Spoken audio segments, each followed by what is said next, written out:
Scottish Tour 1960. I am the camera which was taken on this trip, and these are some of the impressions which I brought back with me. My story has a dual beginning. This really was the end of our journey on the shores of Dornoch Bay near the top of Scotland. A glimpse of some of the fine scenery which we were to enjoy later.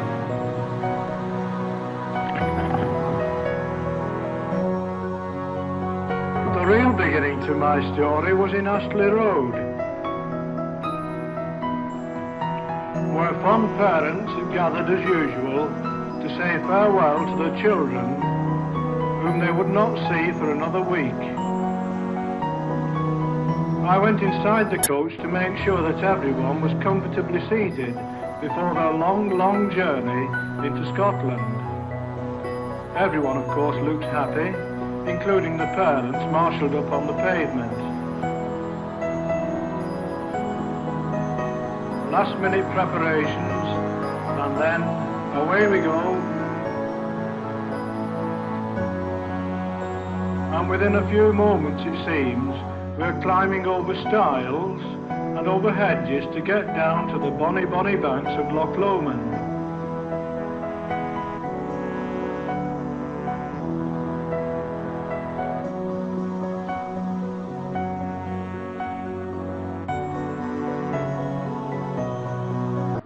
From Loch Lomond we made various journeys, one of which was to Aberfoyle, and after a rather splendid luncheon, various people wandered about on the country lanes, collecting wild plants and even going tramping up the mountainside. Wherever we went, we seemed to find suitable places of refreshment, as you will notice. And here, having made our trip through the Trossachs, we are duly seated or just walking about amiably, enjoying ice cream and, of course, other things as well, not the least of them being the beautiful scenery which surrounded us on every side. We were told that you could walk along Loch Katrine for about 10 miles, and various intrepid souls decided to make the effort. I had a bit more sense and stayed behind, lingering upon these beauties of the Scottish scenery. There you see some of the braver spirits.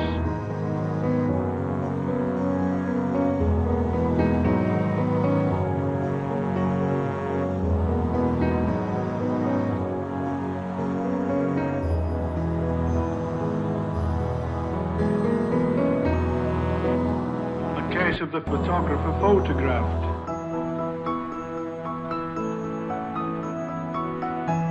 A picture taken from the coach on the way northwards beyond Rannoch Moors towards Fort William, rounding the deep inlet of Loch Leven. This was a journey made on a Sunday. Despite Sunday in Scotland, we managed to get another excellent meal in quite a posh hotel in Fort William by Ben Nevis. The bridge you've just seen heralded the approach to Glenmore, and having journeyed through this deep cleft across the Highlands, we came to the famous Loch Ness. We couldn't resist going to look for the monster, but the monster must have been warned of our approach, but it didn't appear.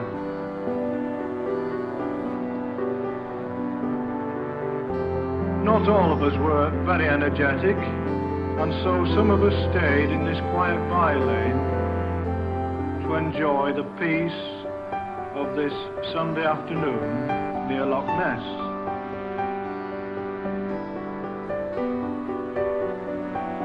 The scene quickly changes, and here we are, having made an expedition from Cowbysdale Castle, where we stayed for 3 nights.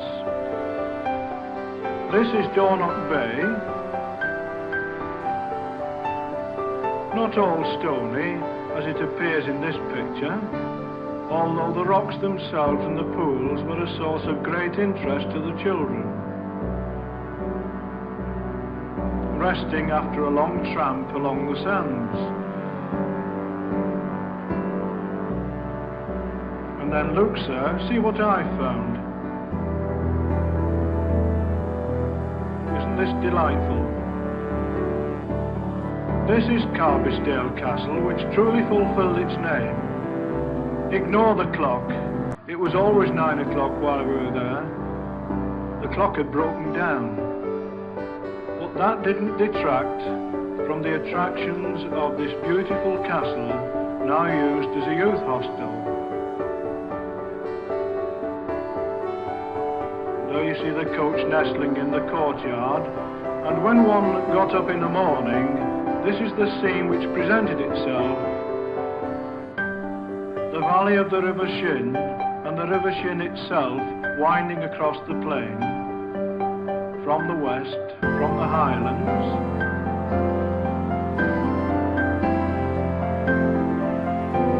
And on the other side of the castle, the Kyle of Sutherland, with the lowering clouds, stormy clouds, which fortunately didn't erupt upon us. A truly beautiful and memorable scene.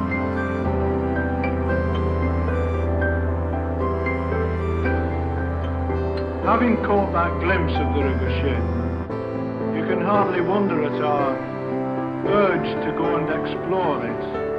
And so we gained permission to cross the viaduct on condition that we let the 6.5 special go past first. We waited and waited, eventually it came past, and then we followed it on foot. And then these wonderful, charming scenes of this river presented themselves to our gaze, and at the top we fortunately found somewhere where we could get refreshments. Once again, we'd been lucky.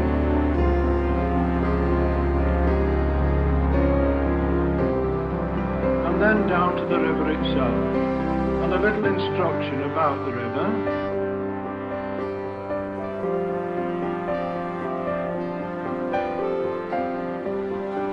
You can hardly wonder at the interest of the gurgling waters tumbling down from the mountains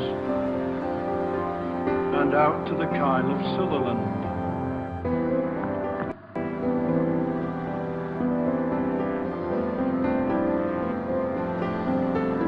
A view of heads, and then a group of children. Quite interested, as you'll notice.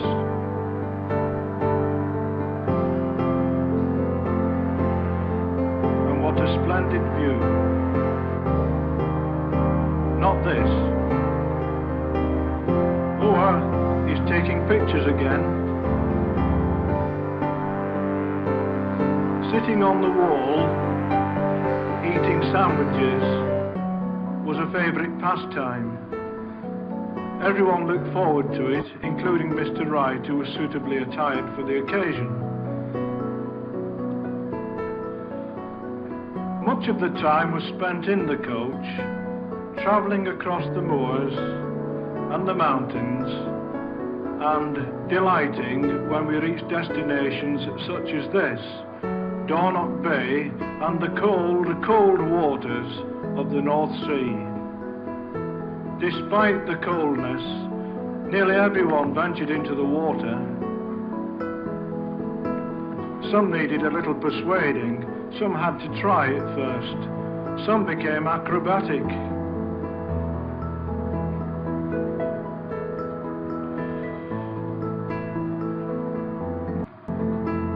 Not the least of them being a certain person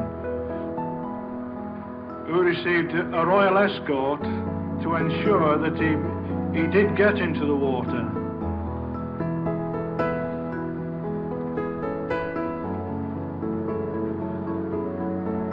pursued by the horde, and in up to the neck, beyond any shadow of doubt.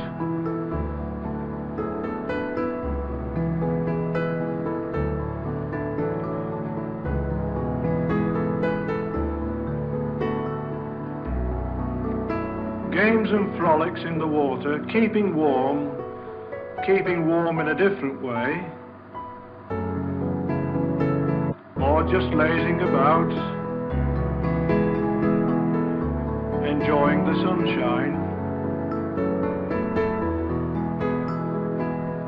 or doing this favourite pastime on the sands.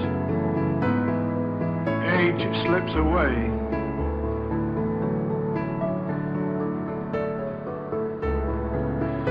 After the dip, the warming up process. A game of rounders near the golf links, with the coach in the background. Miss makes a home run, she thinks. Or does she?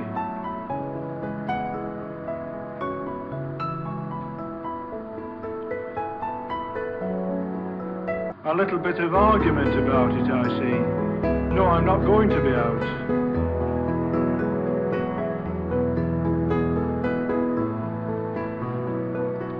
And then a home run from one of the children. Round she goes.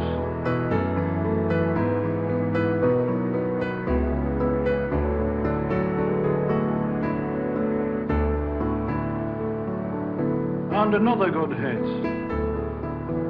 And another home run. All out. One who got a bit tired on the way. What the little ones can do, the older ones can do much better. A case of a man in a hurry. Watch him go.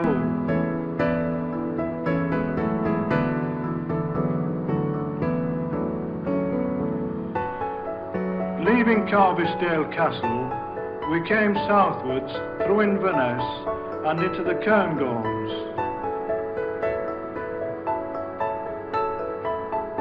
And despite the rush along the wayside, I was amazed to see pockets of snow still nestling on the mountain slopes, even though it was mid-July.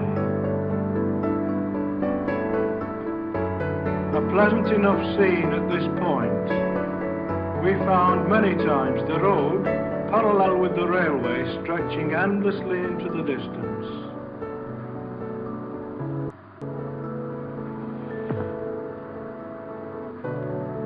Our journey had brought us to Strathtummel, and this eerie scene is really the result of getting up very early in the morning to see the Scotch mist lying on the mountainside,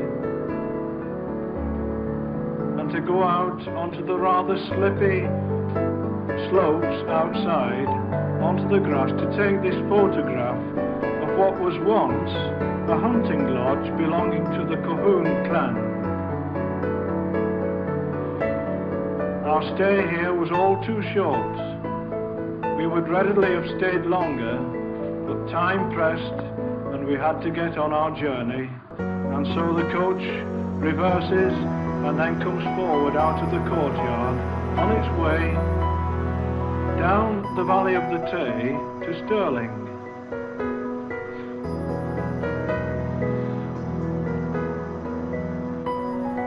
Preparations for shopping or other things, perhaps, and then into the streets of Stirling to gather some souvenirs before we leave Scotland behind. Past the gardens and then along one of the main roads up to the crossroads, turn left, and then across the lowlands to Edinburgh. Before leaving Stirling, we took this film showing the Wallace Memorial on the outskirts of the town. Despite the pressure of time, there was still time for photography. Sheltering under the leaves of the trees, enjoying liquid refreshment, and then the joys of washing up afterwards.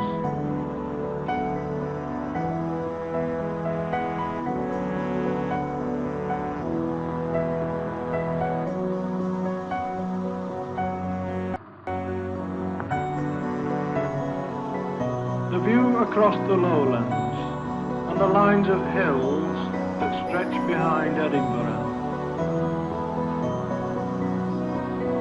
and then into the city itself, the so-called Athens of the North, with the castle standing in the middle of this picture. Soon we were to try and climb up to the top, and here you see the laborious, toilsome way of getting there, up the stairs.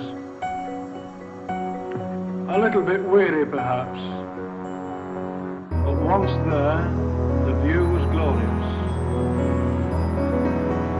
Yes, that's where we were going to, and once there, everyone rushed to the battlements and perched precariously on them to enjoy the view.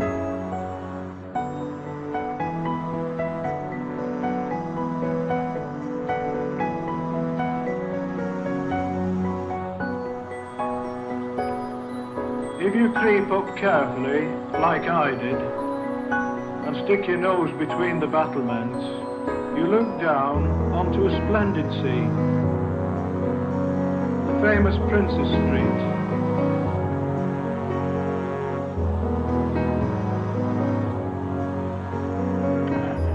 And the cars and the buses looking miles away. And then beyond the city roofs, the further forth in the distance.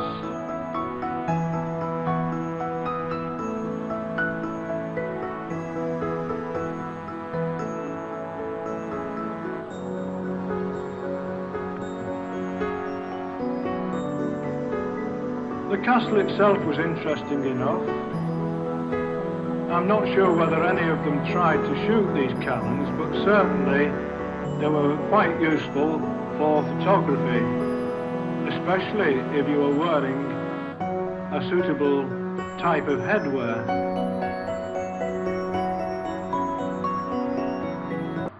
Round the chapel in the castle itself, there were some rather splendid rock gardens, which persuaded me to take this picture of them.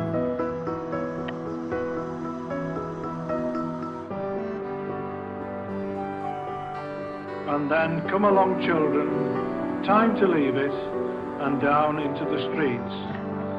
The streets at night time. Rather a gloomy picture, but still one of great interest to people who remember walking along the shops and looking in at all the wonderful fashions and the latest styles.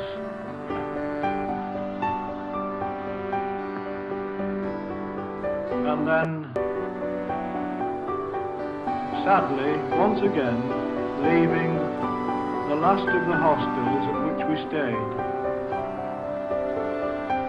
Edinburgh, Hales Road, and the lonely figure of a girl on the top of the steps.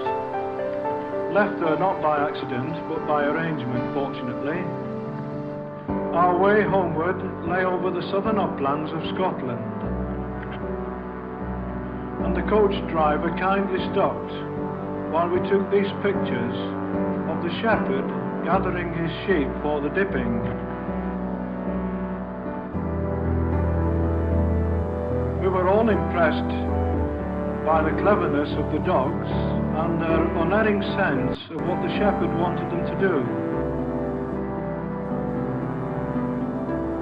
Just watch the way in which they marshal the sheep from one fold to the next.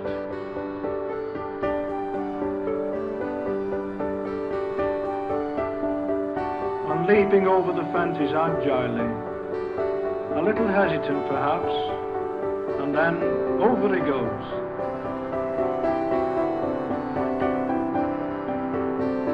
Reluctantly we leave this rustic scene, a scene with which we're not very familiar in our own region, and press on once again towards the English border.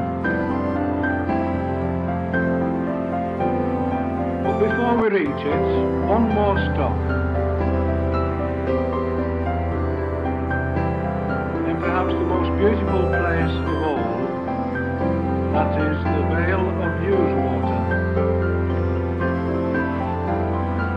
Then through Carlisle, with the Lake District mountains on the right, tired feet, tired minds, but still happy ones, I think, as we coast along the long straight road from Carlisle to Penrith. Our patience was a little tried at points by obstructions such as this, one of many we encountered.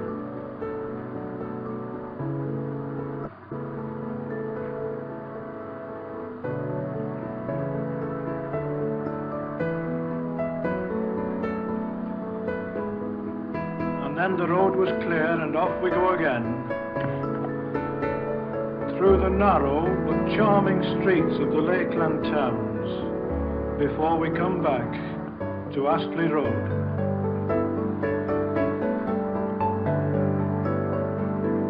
There we tried to get everyone in the picture, even at the risk of bad filming.